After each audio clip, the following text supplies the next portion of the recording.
Check na natin kung talagang naluto ba itong ating niluto sa asin. Excited na rin ako malaman kung talaga bang naluto natin. Meron ulit tayong native na manok dito. Susubukan natin tong lutuin gamit yung asin. Sa unang first step nga ng ating ginawa, tinanggal ko lang yung paa. Tapos nilagyan ko lang ng gilit-gilit para manuot yung ating ititimpla. Nilagyan ko lang ito ng toyo para naman mas mapula yung kalalabasan mamaya. Tapos naglagay na rin ako ng pamintang pino para makompleto nga natin yung ating lasa. At syempre meron din tayong gagamitin dito. Sinigang mix yung aking ilalagay. Mas kakaiba kasi yung ibinibigay na lasa nito sa manok. So kailangan natin tong ibabad. Imamarinate natin to kahit isang oras para naman talagang manuot yung kanyang lasa dito sa ating manok. At isasama ko na rin pala yung kanyang mga laman loob kagaya ng bahay itlog at yung kanyang mga atay at balon-balunan. At para may dagdag aroma, gagamit naman ako dito ng bawang tapos lalagyan ko rin ito ng kahit isang pirasong sibuyas. Hindi ko na nilagyan ng tanglad kaya wag na kayong maghanap.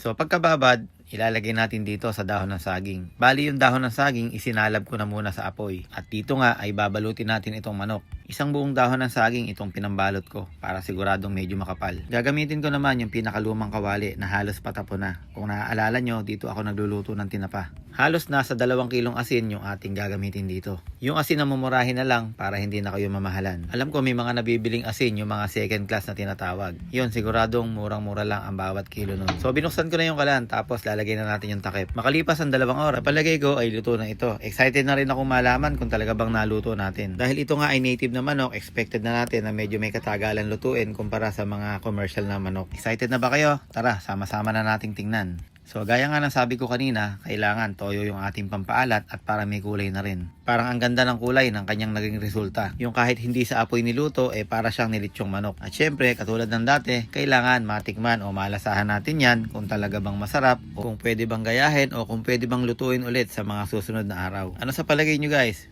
Pwede na ba o pasado na ba yung ganito sa inyo? Tara, tikman na natin. Siguro naman ay hindi ito ganun kaalat since hindi naman ito nakarekta sa asin. Kaya meron pa rin akong iginayak na toyo at kalamansi. Yun, siguradong masarap ito. Dahil nga sa amoy pa lang, mukhang panalo na. Yung kahit napakainit pa nga napilitan akong kagatin dahil hindi ko na mahintay kung ano ba lasa.